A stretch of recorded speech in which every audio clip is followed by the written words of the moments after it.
32문, 제가 질문을 읽으면 여러분이 답을 읽어주시면 되겠습니다. 그런데 당신은 왜 그리스도인이라 불립니까? 왜냐하면 내가 믿음으로 그리스도의 지체를 받되어 그의 기름 부음에 참여하기 때문입니다.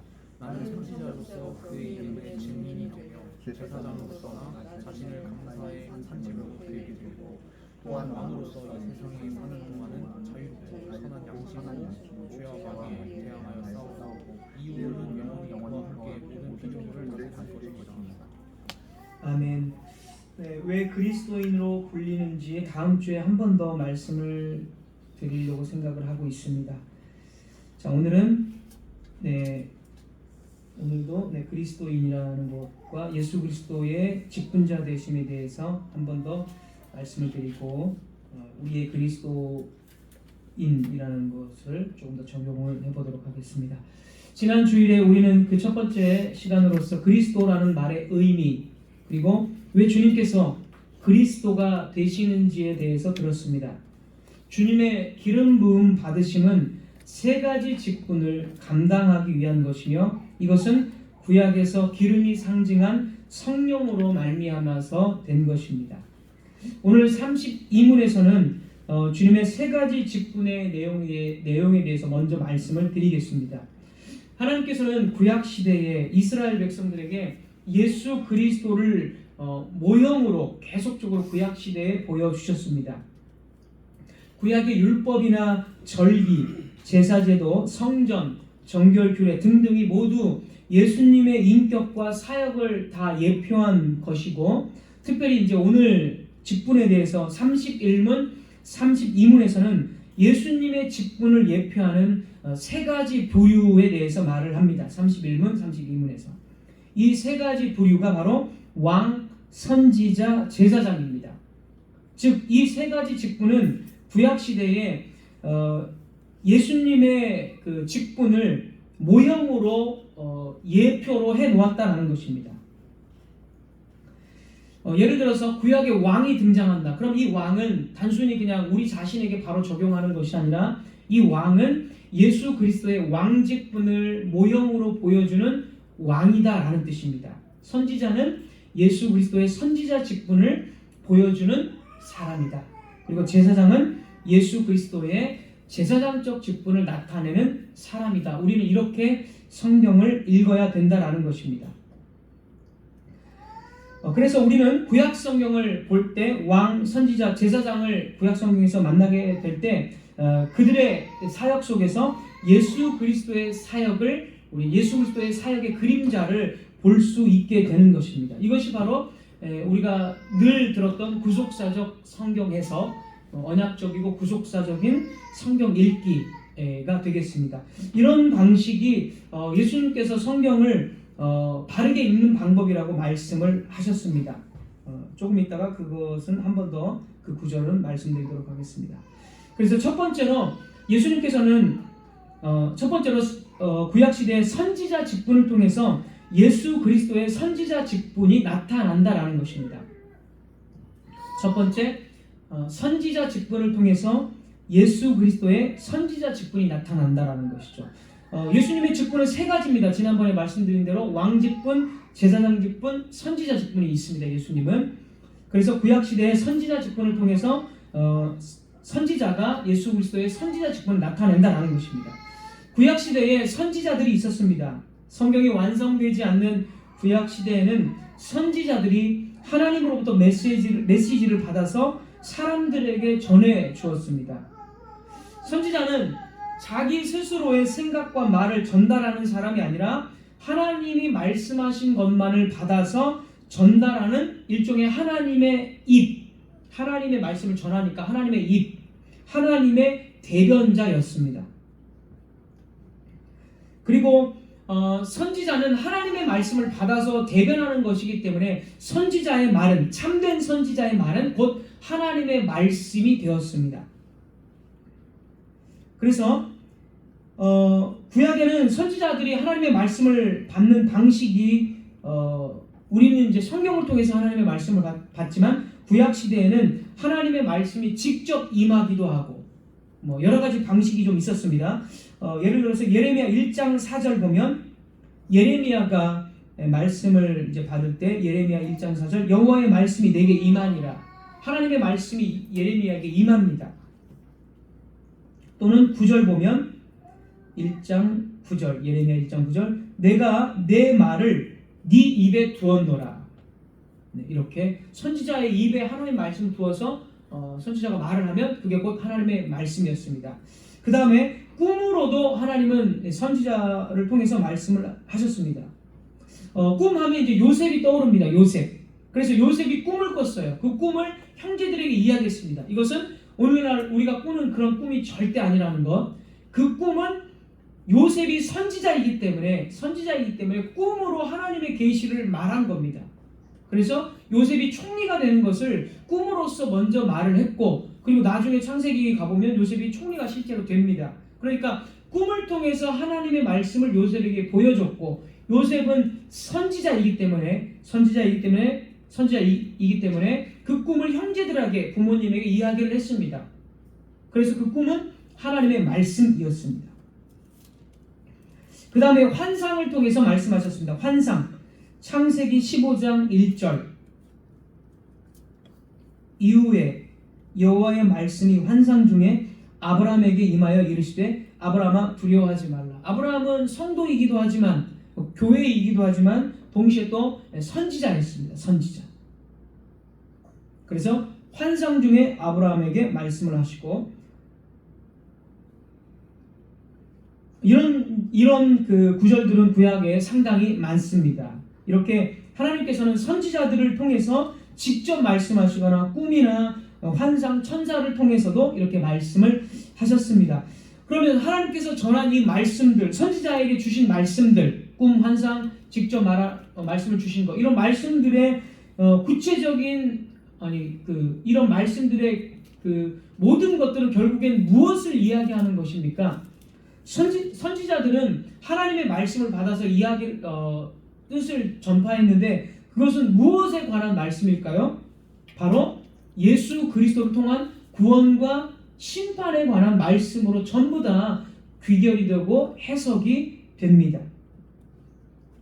그래서 특별히 구원을 주시는 예수 그리스도를 나타내는 말씀이었다라는 것이죠. 아브라함에게 너에게 땅을 주고 후손을 주고 이런 말씀들을 하시잖아요. 그 땅과 후손 전부 다 예수 그리스도께서 주시는 교회에 관한 말씀이었고 다 예수 그리스도에 대한 말씀이었다라는 것이죠. 예수님께서도 분명히 그렇게 증거하셨습니다. 누가복음 24장 27절 누가복음 24장 27절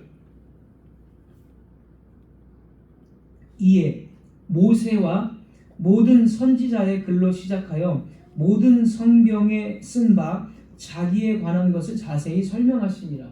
이전에도 이 구절들은 여러 번 말씀드렸지만 예수님이 모세오경 5번 말하는 겁니다. 모세오경 5개가 다 예수님 자신을 말하는 것이다. 예수님이 스스로 그렇게 말씀을 하셨고 선지자의 글은 선지서입니다. 선지서.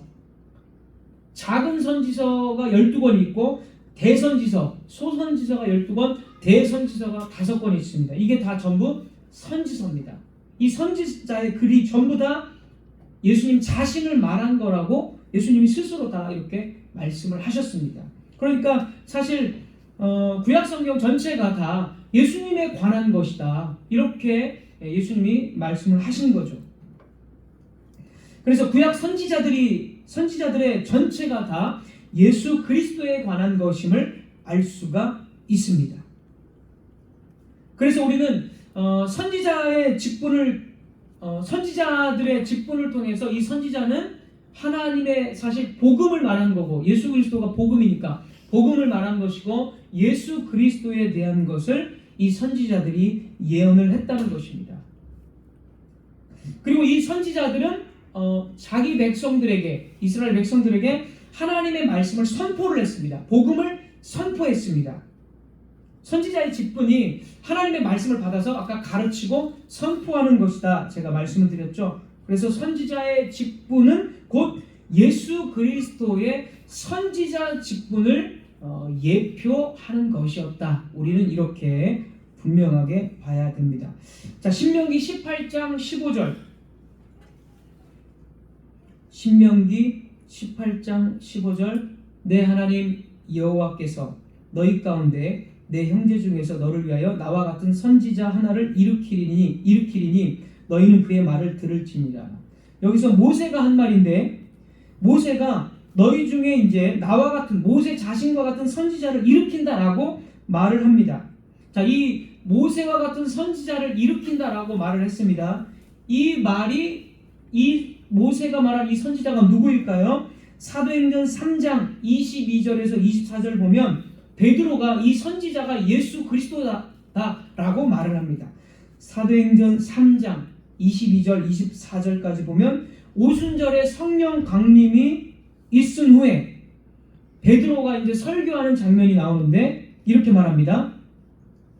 모세가 말하되 주 하나님이 너희를 위하여 너희 형제 가운데서 나 같은 선지자 하나를 세울 것이니, 아까 읽어드린 그 구절, 세울 것이니 너희가 무엇이든지 그 모든 말씀을 들을 것이라. 누구든지 그 선지자의 말을 듣지 아니하는 자는 백성 중에서 멸망하리라 하였고, 베드로는 이 선지자를 앞에서부터 설교하면서 예수님이 바로 그 선지자다, 모세가 예언한 그 선지자다라고 베드로는 이야기를 합니다. 그러니까 예수님은 선지자로 오신 거예요. 참 선지자로.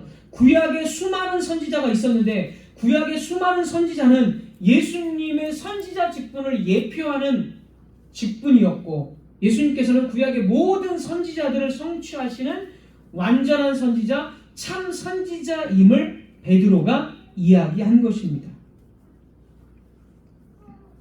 자, 예수님 스스로도 그렇게 또 말씀하셨습니다. 누가복음 13장 33절에서 누가복음 13장 33절에서 예수님께서 이렇게 말씀하십니다. 그러나 오늘과 내일과 모레는 내가 갈 길을 가야 하리니, 예수님이 이제 예루살렘으로 들어가실 거라고 말씀하신 거예요. 그러나 오늘과 내일과 모레는 내가 갈 길을 가야 하리니 선지자가 예루살렘 밖에서는 죽는 법이 없느니라. 예수님께서 예루살렘에 간다고 말씀하십니다. 그러면서 자신이 선지자로서 예루살렘으로 가는 거예요. 그러면서 선지자가 예루살렘 밖에서는 안 죽는다. 그러니까 예수님 자신이 스스로 선지자임을 인정을 하신 것입니다. 인정을 하신 것. 그래서 예수님은 우리의 참 선지자, 완전한 선지자이십니다. 우리는 구약의 선지자를 읽을 때 누구를 봐야 돼요? 선지자의 사역을 통해서 예수 그리스도를 봐야 됩니다. 그게 성경을 바르게 읽는 방법이에요. 예수님께서 이렇게 말씀하셨기 때문에. 아브라함을 읽을 때 아브라함을 통해서 결국에 아주 쉽게 이야기한다면 아브라함 너를 통해서 온 천하 만민이 복을 얻으리라. 무슨 말이죠? 예수님이 아브라함의 그 말씀을 성취해서 예수님을 통해서 온 천하가 복을 얻잖아요. 이방인까지도 예수님 안에서 들어와서 복을 얻잖아요. 다 이렇게 아브라함에게 말씀하신 것은 결국에 예수 그리스도를 예표하는, 가리키는 것이었습니다. 모세 역시 마찬가지예요. 모세가 중보기도를 하고 모세가 이스라엘 백성들을 출애굽시키고 이런 거 하잖아요. 선지자로서 예수님께서 교회를 사탄의 손에서 출애굽시키시고 교회를 위해서 예수님께서 중보기도 하시고, 다 모세를 읽을 때 우리는 내가 모세처럼 되어야 되겠다 이런 게 아니라 모세는 예수 그리스도의 선지자 사역을 예표하는 사람이었다라는 것을 통해서 모세를 통해서 예수 그리스도까지 나아가야 되고, 그 다음에 이제 교회로 우리로 적용이 되는 것. 이게 바로 우리가 늘 하는 구속사적 언약적인 성경 읽기. 이게 예수님께서 이렇게 말씀을 하신 거고, 이것이 성경을 바르게 읽는 방법입니다. 자, 두 번째 왕입니다. 왕. 이스라엘 왕도 역시 신약의 왕으로 오실 예수 그리스도에 대한 예표였다라는 것입니다.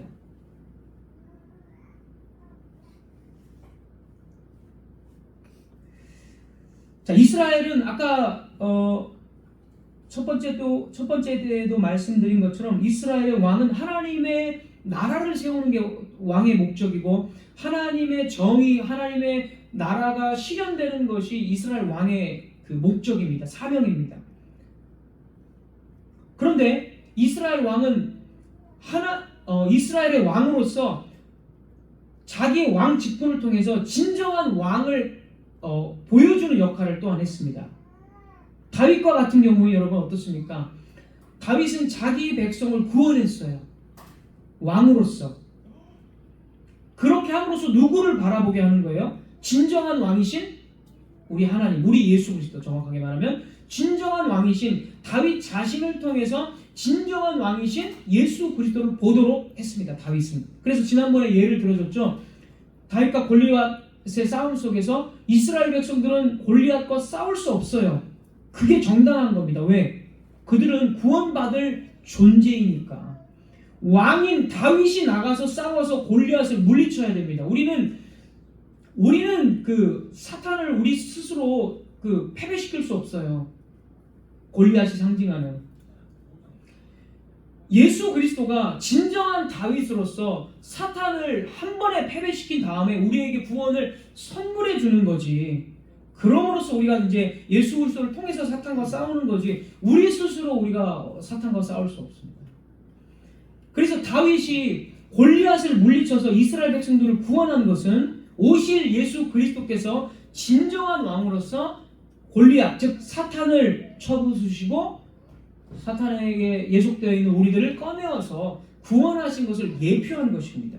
그러니까 우리는 다윗을 읽을 때 누구를 떠올려야 돼요? 다윗이 이렇게 하는 것은 예수 그리스도께서 이렇게 하는 사역을 예표하는 것이구나 하면서 예수 그리스도까지 나아가야 돼요. 그게 성경을 바르게 읽는 방법이다라는 것입니다. 구약시대에는 선한 왕도 있었습니다. 다윗과 같은 선한 왕도 있었고, 그러나 대부분은 악한 왕들이었습니다. 다윗과 같은 선한 왕들을 통해서 진정한 왕을 바라보는 거고, 또 악한 왕의 통치 속에서도 진짜 이 모든 고통 속에서 우리의 모든 고통을 다 해결해 주실 진정한 왕을 바라보는 거예요. 구약의 모든 왕들은 다 예수 그리스도의 왕되심을 예표하는 왕이었다라는 거죠. 그러나 악한 왕은 그 사명을 그냥 다 무시해버리고 자기 멋대로 이렇게 통치를 했지만, 어쨌든 원래의 사명은 모든 왕은 다 예수 그리스도의 통치를 구현하는 그런 직분자, 왕이었다라는 것을 우리는 분명히 읽어야 합니다.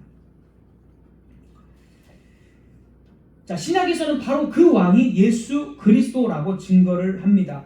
천사가 동정녀 마리아에게 전한 말씀, 누가복음 1장 32, 33절. 누가복음 1장 32, 33절.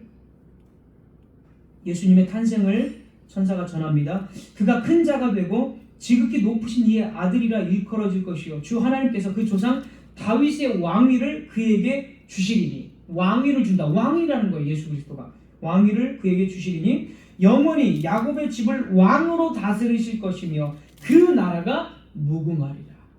예수 그리스도의 나라, 하나님의 나라가 영원 무궁하리라. 예수 그리스도는 왕이십니다. 마태복음 21장 5절. 마태복음 21장 5절. 시온 딸에게 이르기를 네 왕이 네게 임하나니 그는 겸손하여 나귀 곧 멍에 매는 짐승의 새끼를 탔도다 하라 하였느니라. 예수 그리스도가 나귀를 타고 예루살렘 입성하잖아요. 그때 사람들이 호산나 구주 왕으로 오시느니 뭐 이렇게 외칩니다. 그게 예수 그리스도의 진짜 왕 되심을 그들은 인정한 거예요. 그들의 입으로. 그리고 그 장면은 스가랴 9장 9절에 이미 기록되어 있는 내용입니다.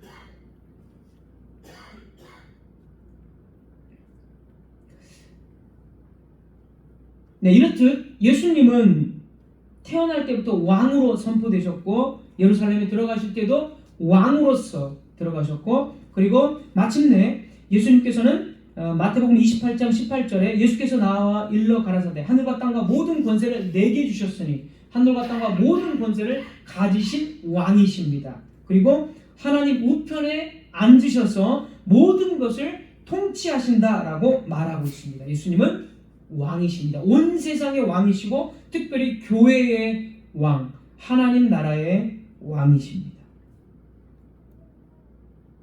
그래서 왕을 읽을 때에 예를 들어서 다윗이 위에 앉을 때 이런 표현들 나오잖아요. 구약 성경 보면 다윗이 왕 위에 앉을 때 이런 표현들 나오거든요. 자주 나올 거예요. 다윗이 왕 위에 앉을 때, 왕 위에 앉은 거. 이런 것을 통해서도 무엇을 볼 수 있을까요? 예수 그리스도의 승천하시고 하나님 보좌 우편에 좌정하신 것, 이런 것들을 다 예표하는 겁니다. 왕의 다윗이 그냥 앉은 것은 그냥 앉은 게 아니라 다윗이 어디에서 왕위에 앉았더라, 이런 것들은 결국에 모든 원수들을 제압하고, 다윗이 막 에돔도 또 모압도 다 제압하잖아요. 다윗이 다 제압하죠. 이방 나라 족속들을 사무엘하 8장 보면 이방 나라들 다 제압합니다. 다윗이.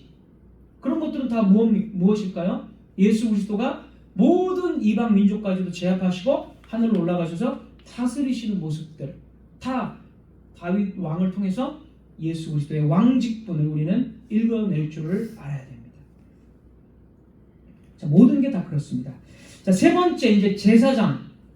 구약의 제사장도 역시 예수님의 제사장 직분에 대한 예표였습니다.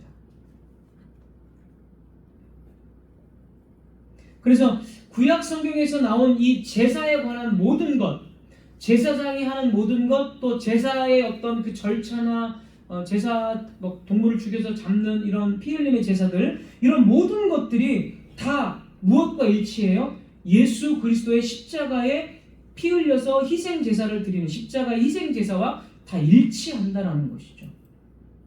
그래서 예수 그리스도는 제사를 드린 제사장이었습니다.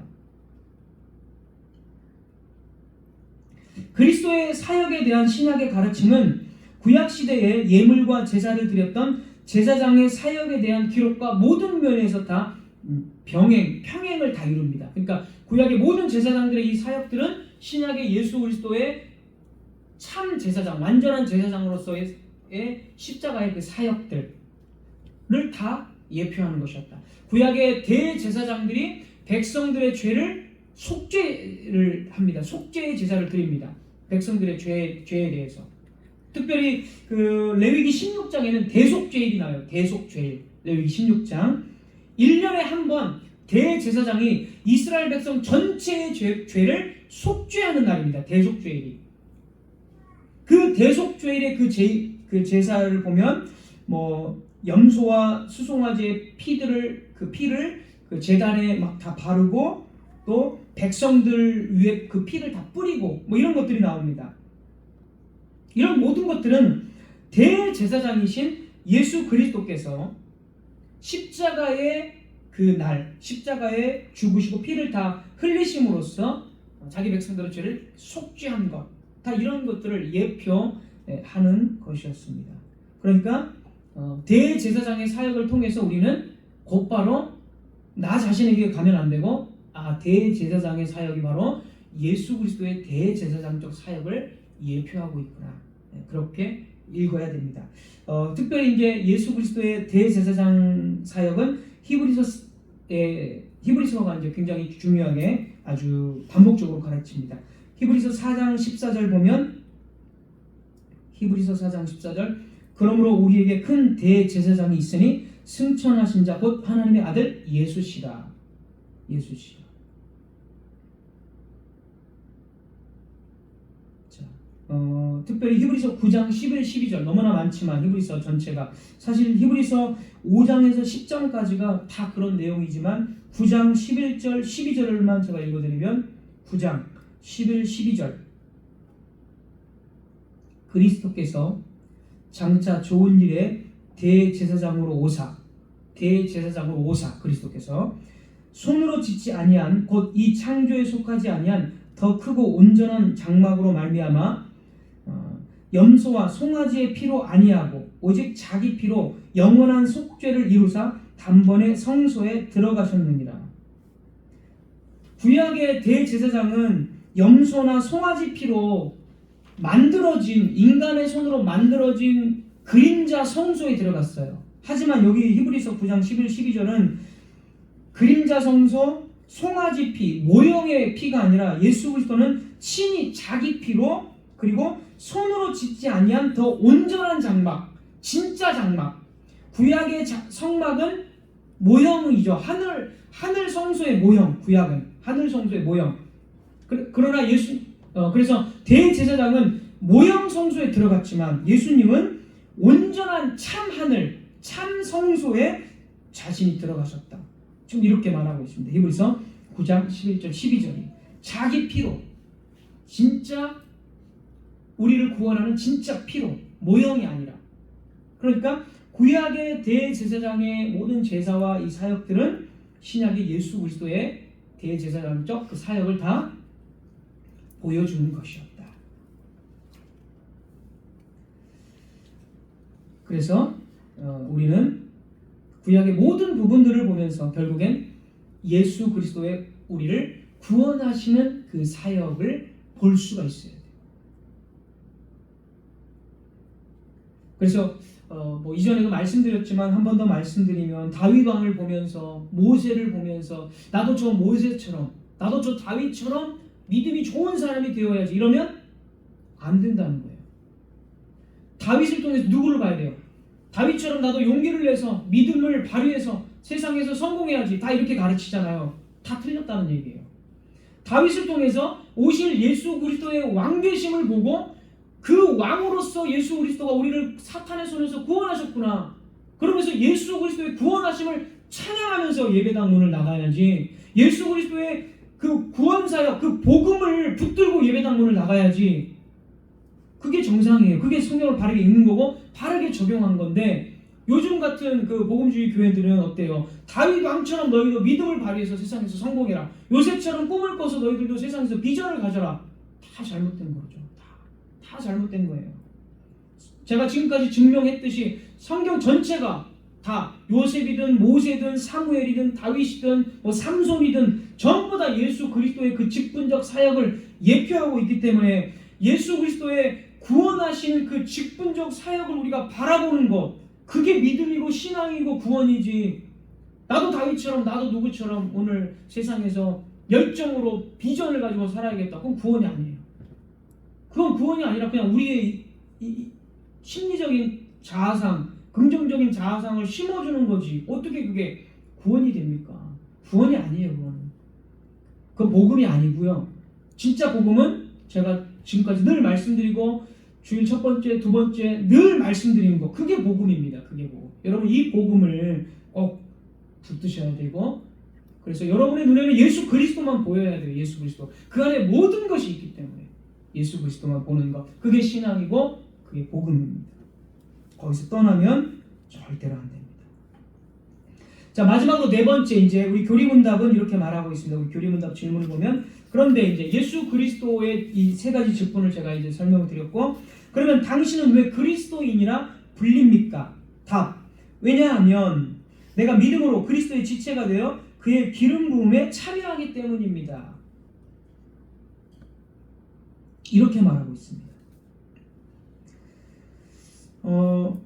그리스도가 기름 부음 받은 자라는 뜻이죠. 지난주에 말씀드렸습니다. 그리스도는 기름 부음 받은 자라는 뜻이기 때문에 우리가 그리스도인이다라고 불려준다는 것은 무슨 뜻이죠? 우리도 역시 기름 부음을 받은 자라는 뜻이에요. 다시 말해서 우리가 그리스도인이다라고 불려지는 것은 우리 역시 기름 부음을 받아서 세 가지 직분을 받은 자로 산다라는 거예요. 예수님이 왕, 선지자, 제사장인 것처럼 우리도 작은 예수님을 왕으로 섬기지만 예수님처럼 우리도 작은 부왕, 서브왕이죠. 예수님이 진정한 왕이고 우리는 그분을 섬기는 서브왕으로서 세상을 통치하고 예수님의 대제사장적 직분을 받은 우리도 작은 제사장 그리고 작은 선지자로서 그 직분을 감당하고 그 직분을 따라서 산다라는 거예요. 우리가 그리스도인이라는 이 원론적인 뜻은 여러분 아시겠죠? 자, 고린도후서 1장 21절. 고린도후서 1장 21절.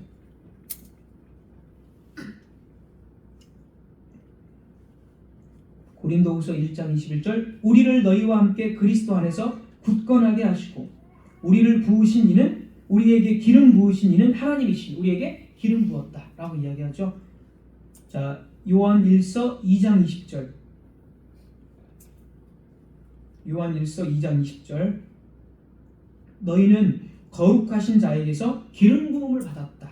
이렇게 우리의 기름 부음에 대해서 이야기하고 있고 그래서 사도행전 11장 26절 사도행전 11장 26절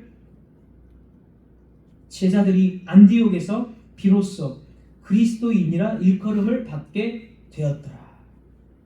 이렇게 예수님을 믿는 사람들은 이제 그리스도인이다 이런 호칭을 얻게 되었습니다. 그래서 하나님의 은혜 언약 안에서 약속되고 성막에 기름을 바른 것, 지난주에 성막에 기름을 발랐잖아요.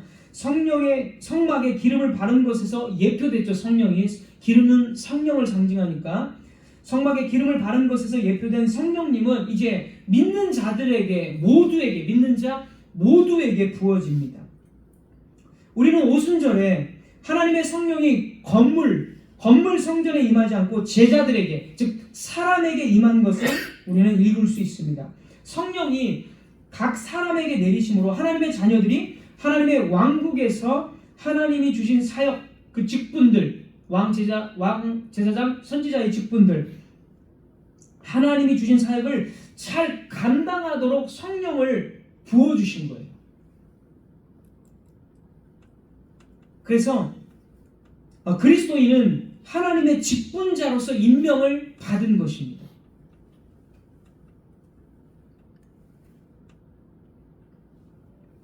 여러분, 우리 안에 죄가 많이 남아 있어서 타락한 본성이 우리가 있기 때문에 우리는 죄악을 날마다 저지르고 있고 죄에 빠진 어떤 그 결과들을 우리는 우리 자신에게서 늘 보게 됩니다. 그러나 성령으로 기름 부음은 죄가 늘 타락한 본성이 남아 있음에도 불구하고 그래서 우리가 늘 죄를 지음에도 불구하고 성령께서 우리를 구별시켜서 하나님의 집이 되도록 하셨다는 거예요. 성령 부으심의 의미는 우리가 기름 부음에 참여했다는 것, 성령 부음에 참여했다는 것은 여전히 우리가 죄악된 본성이 있음에도 불구하고 그리고 우리의 죄를 늘 발견함에도 불구하고 우리는 성령을 통해서 하나님의 처소가 되도록 우리는 하셨다는 거예요. 하나님께서. 즉 우리는 성령의 기름 부음은 우리를 하나님의 성전으로 지어져 가고 하나님의 일을 할 수 있도록 준비시킨 것이다라는 뜻입니다. 우리가 하나님의 성령을 받았다라는 것은 우리가 곧 하나님의 성전이 되었습니다. 그리고 그렇게 성전으로 점점 지어져 갑니다.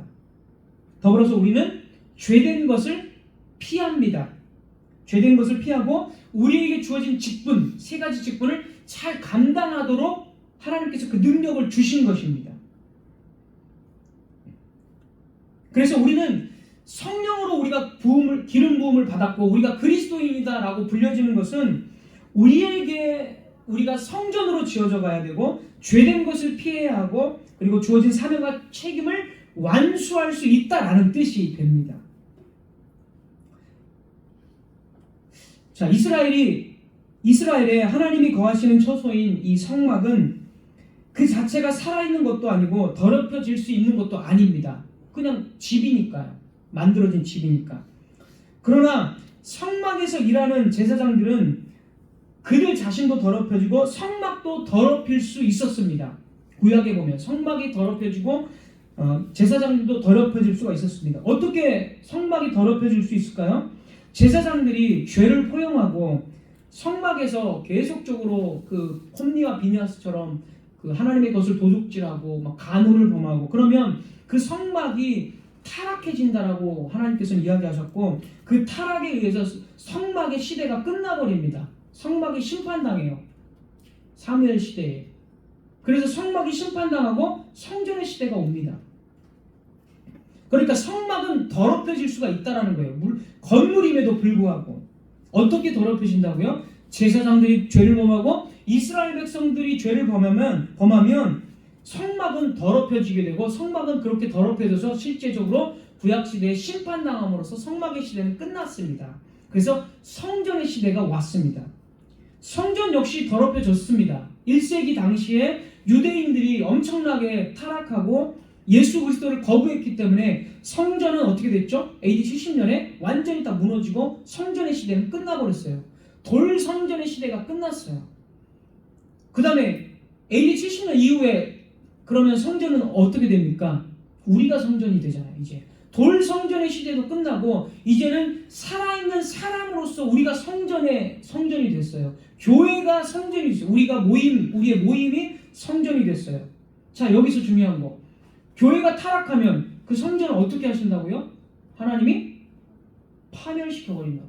구약의 성막도 파멸시켰죠. 신약의 성전도 AD 70년에 파멸시켰잖아요. 마찬가지로 이제 새 성전인 우리 자신이 배교한다면, 우리의 교회가 성전으로서 우리 모임이 타락한다면, 복음이 없다면 하나님은 그 성전을 싫어하시고 그 성전을 인정하지 않고 결국엔 파멸로 던지신다는 거예요.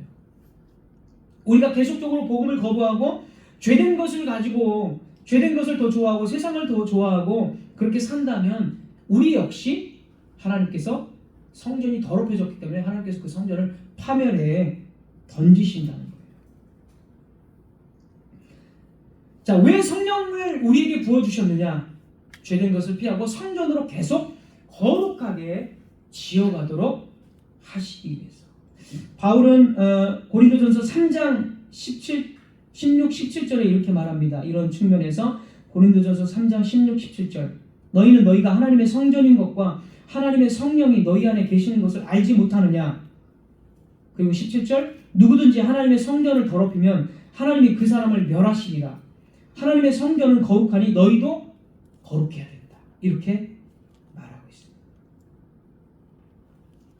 따라서 성령으로 기름 부음 받아서 성전이 된 우리는 우리 자신을 절대로 죄에게서 타락한 것으로 내어주어서는 안 됩니다.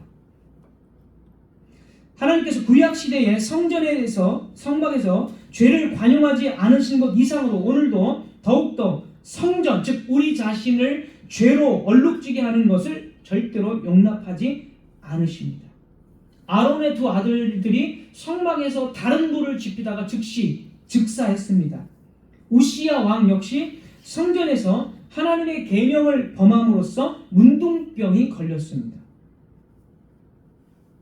신약에서 아나니아와 삽비라는 성령 하나님께 거짓말을 했기 때문에 즉시 죽임을 당했습니다.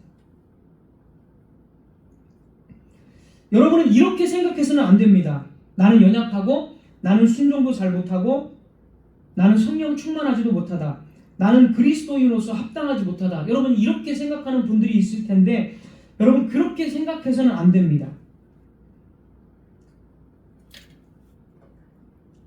나는 그리스도인으로서 이 사명을 수행할 수 없다라고 생각해서는 안 됩니다. 여러분 그 문제가 아니에요.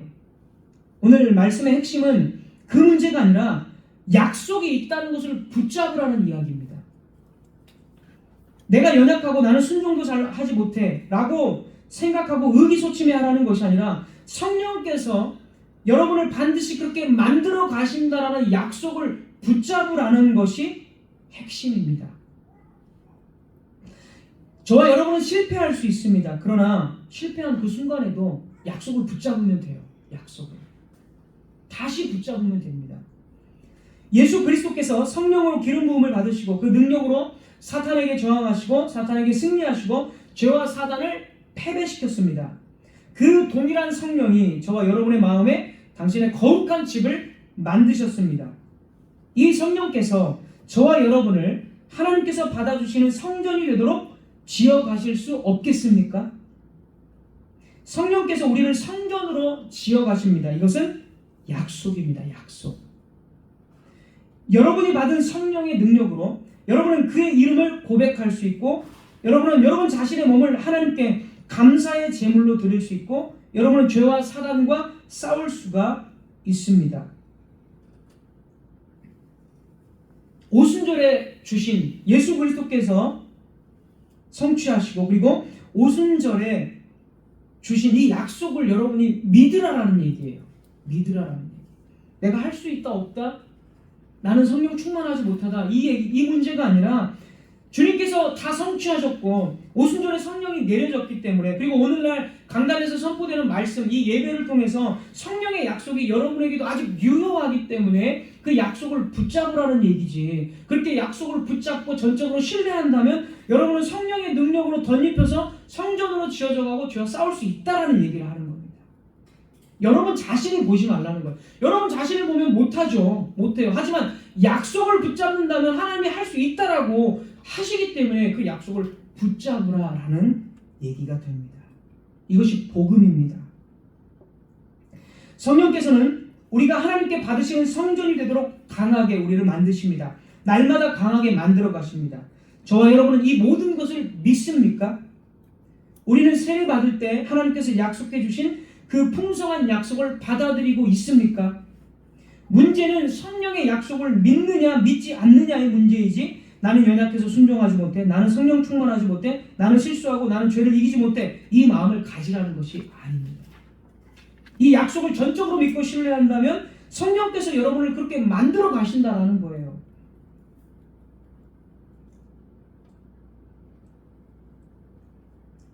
그래서 그 약속을 전적으로 신뢰하는 여러분은 죄와 사단에 대해서 대항하고 양심에 따라, 선한 양심에 따라 살아갈 수 있고, 성령의 약속을 믿기 때문에 여러분은 여러분의 몸과 영혼 전체를 하나님께 감사의 제물로 드릴 수가 있습니다.